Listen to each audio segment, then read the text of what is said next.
Hello नमस्कार जी। मैं Ajay Singh AV97 classes में मैं आपका हार्दिक स्वागत करता हूं। आज की इस क्लास में NCERT 7th क्लास का चैप्टर 1 है जो पार्ट 2। आज का जो पार्ट 2 रहेगा हमारा, इसमें हम जो इसके बारे में पादप और पोषण के बारे में विस्तार पूर्वक से पढ़ेंगे। जो कल की क्लास में जो क्वेश्चन थे उसका एक बार डिस्कशन कर लेते हैं, कौन कौन से क्वेश्चन थे बने हैं।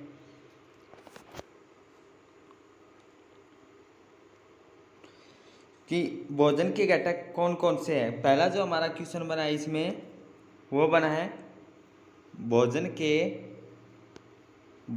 घटक। भोजन के घटक। तो पहला जो हमारा क्वेश्चन बना है भोजन के घटक कौन कौन से हैं। तो पहला जो क्वेश्चन के जो आंसर है कार्बोहाइड्रेट, प्रोटीन, वसा, विटामिन एवं खनिज भोजन के घटक हैं। और भोजन के घटक हमारे शरीर के क्यों आवश्यक है और पोषक किसे कहते हैं। क्वेश्चन दूसरा जो बनेगा हमारा वो बनेगा पोषक किसे कहते हैं। पोषक किसे कहते हैं। पोषक है जो भोजन की ये जो घटक है ये हमारे शरीर की आवश्यकता, इन्हें ही पोषक कहते हैं।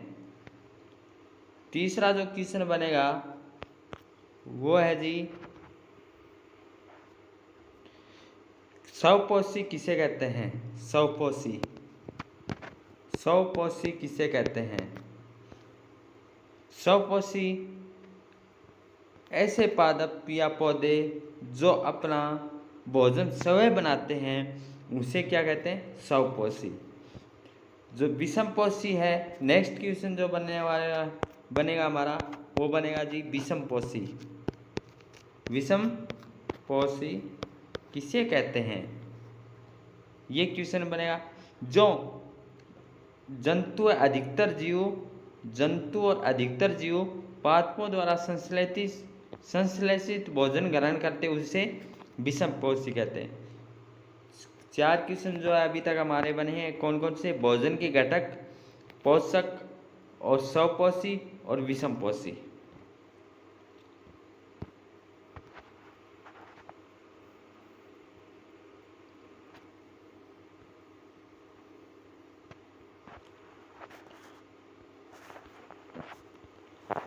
और पादपों में जो पोषण विधि है वो कैसे होती है। केवल पादप ऐसे जीव है जो जल, कार्बन डाइऑक्साइड और खनिज की सहायता से अपना भोजन बनाते हैं। ऐसा कौन से जीव है जो अपना भोजन स्वयं बनाते हैं, तो वो पादप है। कौन है, पादप। पोषण विधि किसे कहते हैं, जो नेक्स्ट क्वेश्चन बनेगा पोषण विधि किसे कहते हैं। सजीव द्वारा भोजन ग्रहण करने उसको उपयोग की विधि को पोषण कहते हैं।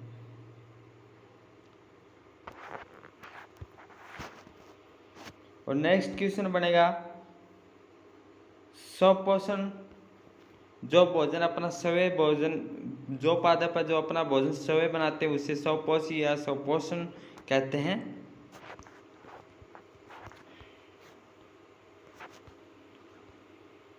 और नेक्स्ट एक क्वेश्चन यहीं से बन सकता है कि पादप की खाद्य फैक्ट्री किसे कहते हैं। पादप की जो खाद्य फैक्ट्री है किसे कहते हैं। पादप की खाद्य फैक्ट्री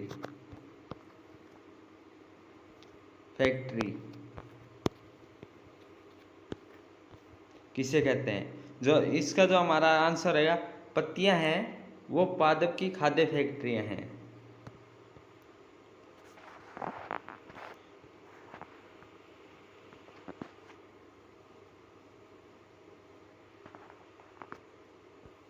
एक क्वेश्चन जो बन सकता है वो है जी यहाँ कि पत्ती की सतह उपस्थित सूक्ष्म रंध्रों द्वारा वायु में उपस्थित कार्बन डाइऑक्साइड प्रवेश करती है। कि पत्तियों की सतह पर उपस्थित किसके द्वारा वायु में उपस्थित कार्बन डाइऑक्साइड प्रवेश लेती है। पौधों में है कार्बन डाइऑक्साइड किसके द्वारा ली जाती है, CO2 है। जो कार्बन डाइऑक्साइड है किसके द्वारा, रंध्रों के द्वारा। किसके द्वारा, रंध्रों के द्वारा।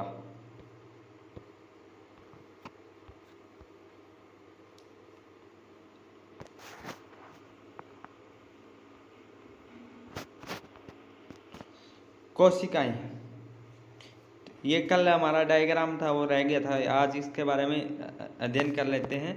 कोशिका इमारत है किनसे बनती है, मकान है किनसे बनते हैं, ईंटों से।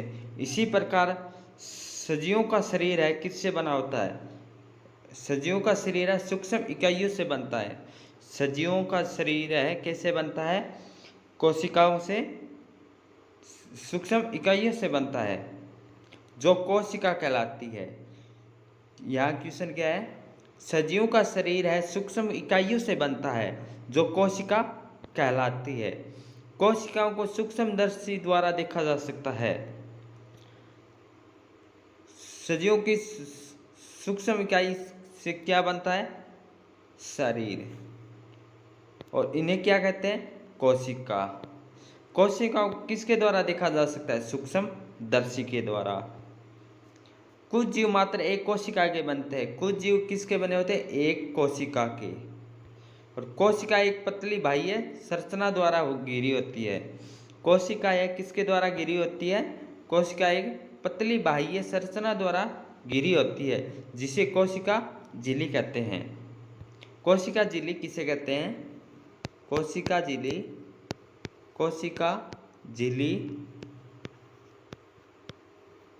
किसे कहते हैं।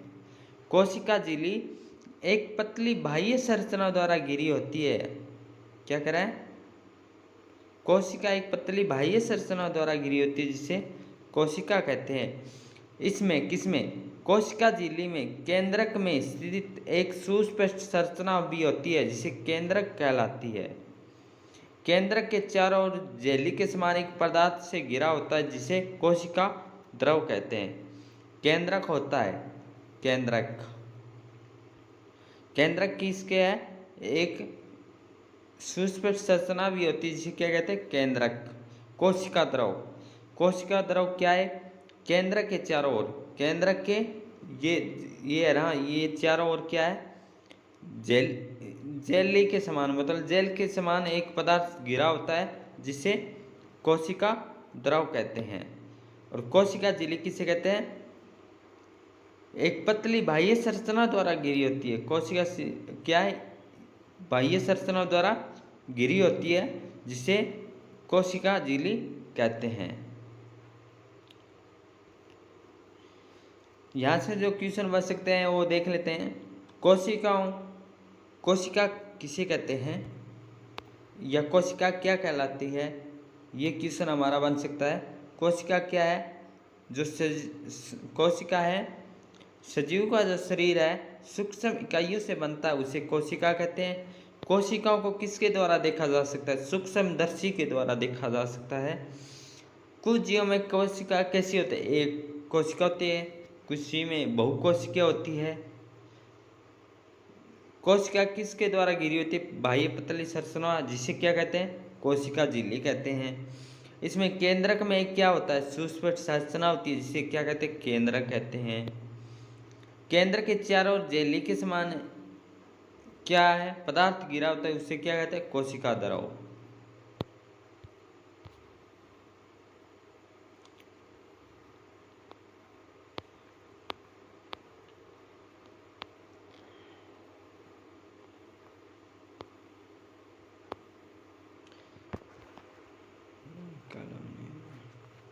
आज यहाँ से शुरुआत करते हैं हम।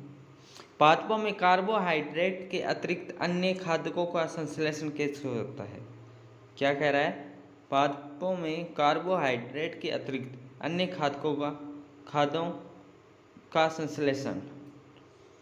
अभी आपने पढ़ा कि प्रकाश संश्लेषण प्रक्रम द्वारा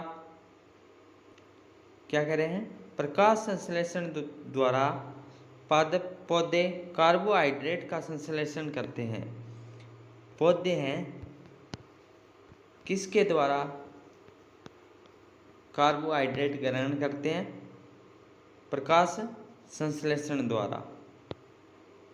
और कार्बोहाइड्रेट कार्बन, हाइड्रोजन, ऑक्सीजन से बनते हैं। कार्बोहाइड्रेट किससे बनते हैं, कार्बोहाइड्रेट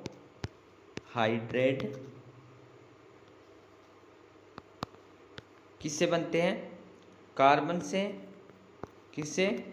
कार्बन से, हाइड्रोजन से और ऑक्सीजन से। और इनका उपयोग किसके लिए होता है? खाद्य के अन्य घटकों के संश्लेषण में होता है।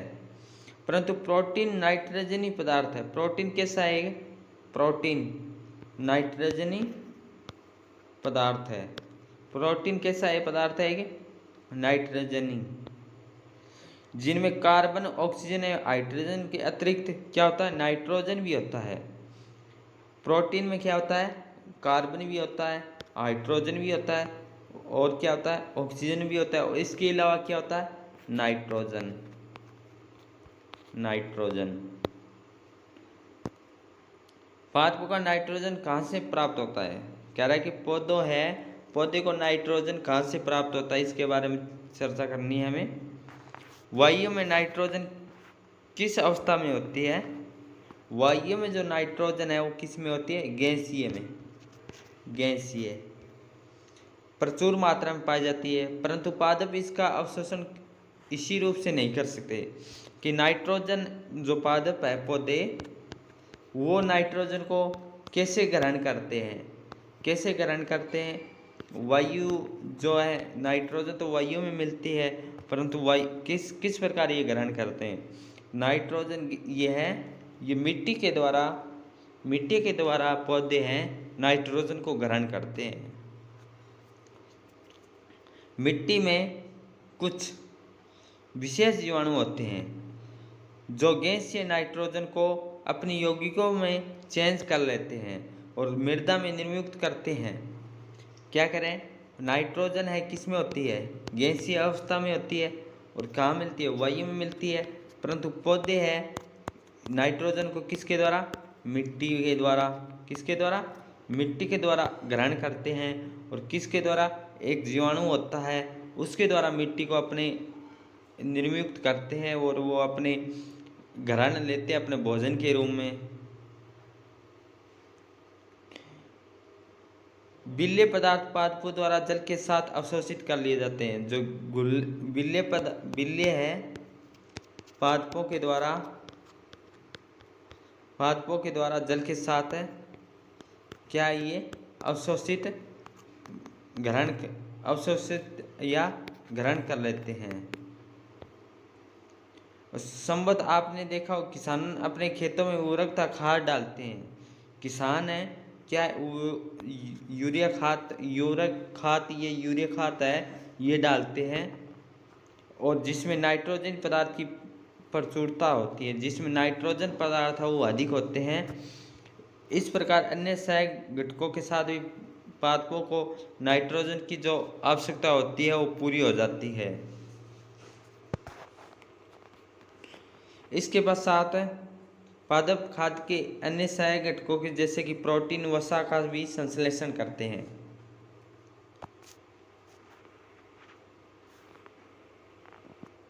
एक बार दोबारा पढ़ लेते हैं, इसमें जो क्वेश्चन बन सकते हैं कि कार्बोहाइड्रेट का कार्बोहाइड्रेट है, पौधे किस प्रकार लेते हैं? पौधे हैं कार्बोहाइड्रेट कैसे ग्रहण करते? किसके द्वारा? प्रकाश संश्लेषण। जब पौधे हैं सूर्य की उपस्थिति में प्रकाश संश्लेषण करते हैं तो क्या बनता है? कार्बोहाइड्रेट बनता है। और कार्बोहाइड्रेट है किससे बना हुआ होता है? कार्बन से, हाइड्रोजन से, ऑक्सीजन से बना होता है। परंतु प्रोटीन एक ऐसा है जिसमें कार्बन के साथ साथ एक क्या होता है? एक नाइट्रोजन भी होती है। प्रोटीन के में कार्बन, हाइड्रोजन, ऑक्सीजन के साथ साथ क्या होता है? नाइट्रोजन होती है। और पौधे हैं नाइट्रोजन को किस रूप में लेते हैं? नाइट्रोजन को किस रूप में लेते हैं? एक गैसीय अवस्था में लेते हैं। किस रूप में? गैसीय अवस्था को। नाइट्रोजन क्या है? एक गैसीय अवस्था है और इसको किसके रूप में लेते हैं? मिट्टी के रूप, मिट्टी के द्वारा पौधे हैं नाइट्रोजन को ग्रहण करते हैं, जिसमें इसमें एक जीवाणु होता है। वो जीवाणु पौधों को नाइट्रोजन है वो अवशोषित होती है।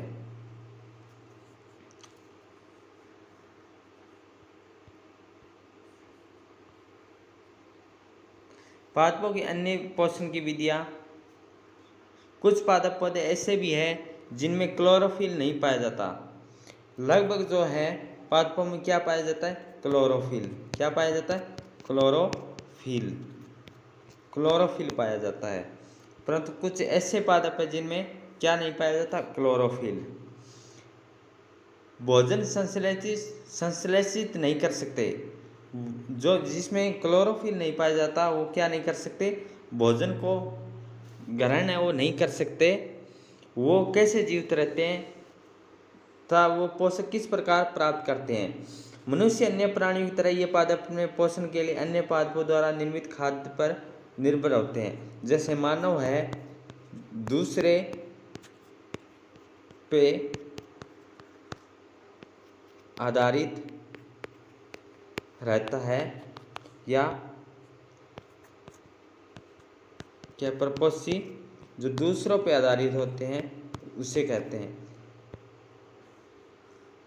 मनुष्य अन्य प्राणियों की तरह पादप भी अपने पोषण के अन्य पादपों द्वारा निर्मित खाद्य पर निर्भर होते हैं। ये विषम पोषी प्राणी का उपयोग करते हैं। किसका प्रयोग करते हैं? विषम पोषी।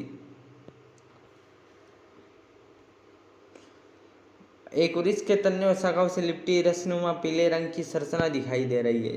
यहाँ बात कर रहे हैं।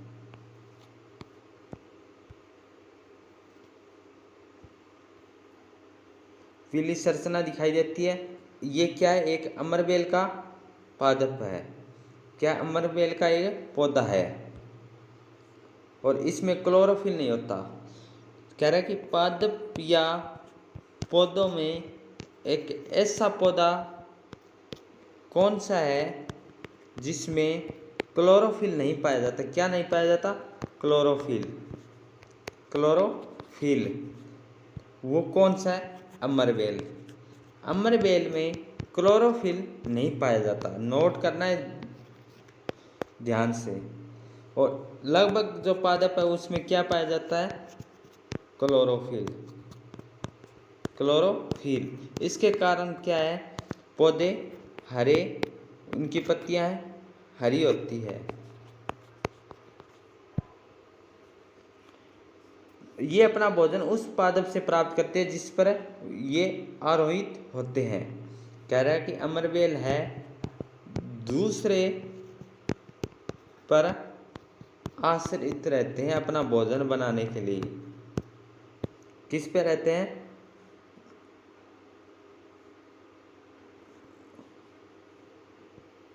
और वह पादप परपोषी कहलाता है। जो दूसरों पर आश्रित रहेंगे भोजन के लिए वो क्या कहलाएंगे? परपोषित। परपोषी। क्योंकि अमरबेल जैसे पादप परपोषी को अमूल्य पोषकों से वंचित करते हैं। इन्हें क्या कहते हैं? परजीवी। अमरबेल को क्या बोलेंगे? परजीवी। परजीवी का उदाहरण क्या है? अमरबेल है। अमरबेल। और जो स्वपोषी को उदाहरण वो क्या है? स्वपोषी पौधे, पादप, पौधे या पादप। विषमपोषी के वो एग्जाम्पल कौन से हैं? विषमपोषी मानव या प्राणी या जंतु। ये क्या है? विषमपोषी। परिजीव के अमरबेल।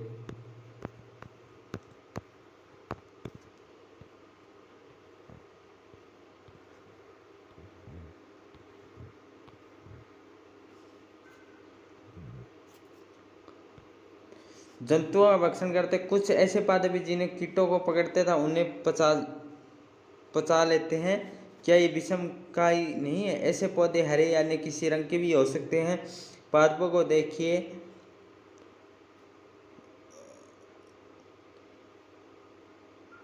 पत्ते का शीर्ष भाग गड़े के ढक्कन बनाता है। गड़े के अंदर अनेक रोम होते हैं जो नीचे की ओर ढलके रहते हैं अर्थात अधोमुखी होते हैं। जब कोई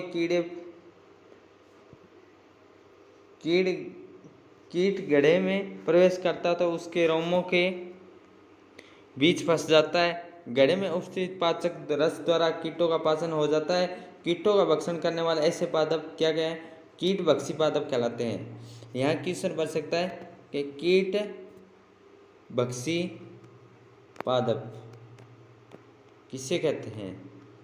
गड्ढे में उपस्थित पाचक रस द्वारा कीटों का पाचन हो जाता है और कीटों का भक्षण करने वाले ऐसे पादप को क्या कहते हैं? कीट भक्षी पादप कहते हैं। विनस फ्लाई ट्रैप था सनड्यू कीट भक्षी पादपों के दो अन्य उदाहरण हैं। क्या कह रहा है?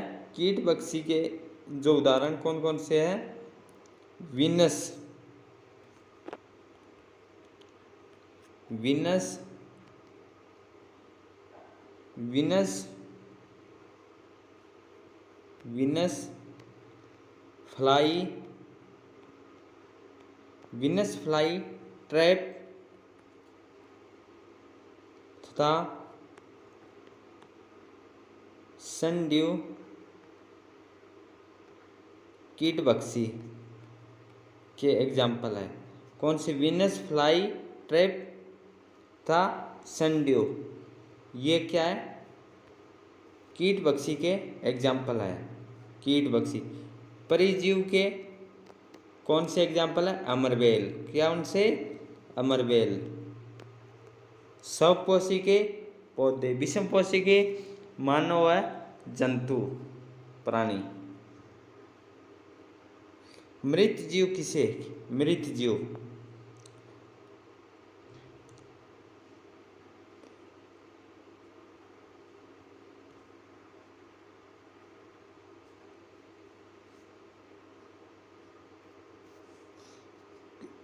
क्या कह रहे हैं? मृत जीव जिसमें जीव किसी मृत व विघटित जैविक पदार्थों से पोषक तत्व प्राप्त करते हैं। कौन से?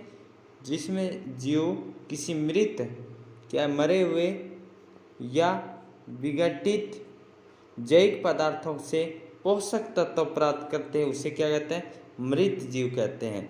क्या कह रहे हैं? मृत जीव जो गले सड़े इत्यादि का से भोजन ग्रहण करते हैं, उसे क्या कहते हैं? मृत जीव। जो मरे हुए या गले सड़े का जो भोजन से वहाँ से भोजन ग्रहण करता है, उसे क्या कहते हैं? मृत जीव। जैसे इसमें क्या आएगा? कवक किसका उदाहरण है? मृत जीव का। कवक किसका? मृत। कवक को एक नाम बोलते क्या? फंजाई। क्या बोलते हैं? फंजाई। ये क्या करता है? अचार, चमड़े, कपड़े व अन्य पदार्थों पर उगते हैं। कवक है वो कहाँ उगते हैं? कवक किस जगह पे उगते हैं? वो उगते हैं अचार, चमड़े, कपड़े पर उगते हैं। अन्य पदार्थों पर उगते हैं। उन स्थानों में उगते हैं जो नम व उष्ण हो, नमी वाली जगह हो और उष्ण भी हो, वहाँ भी क्या उगते हैं? कवक उगते हैं। और उन स्थानों पर उगते हैं जो नम व उष्ण। कवकों की वृद्धि के लिए वर्षा ऋतु सबसे अच्छी परिस्थितियाँ प्रदान करती है। कवकों की वृद्धि के लिए कौन सी है? वर्षा, क्योंकि उस टाइम में चीज़ें ज़्यादा खराब हो जाती है, जिसकी वजह से कवक है वो ज़्यादा वृद्धि करते हैं। यही बात है वर्षा के पीछे एक कारण। इसी कारण वर्षा ऋतु के दौरान अनेक वस्तुओं कवकों की वृद्धि के कारण नष्ट अथवा अनुपयोगी हो जाती है। कि अब हमारे घरों में देख रहे होंगे, जब वर्षा के टाइम में ज़्यादा जो खाने वाली चीज़ें हैं वो खराब हो जाती है, और वो क्या, उसका कारण क्या है? कवक।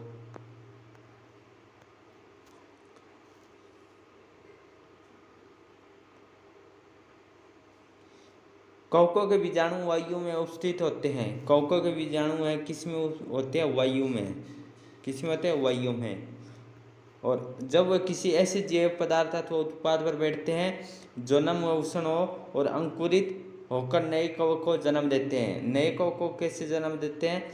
कवक किस में होता है? वायु में होता है और किसी ऐसे जैव पदार्थ उत्पाद पर बैठते हैं जो नम उष्ण हो। और क्या कह रहे हैं? नए कवक को जन्म देते हैं। इस तरह इनका विस्तार है धीरे धीरे बढ़ता रहता है।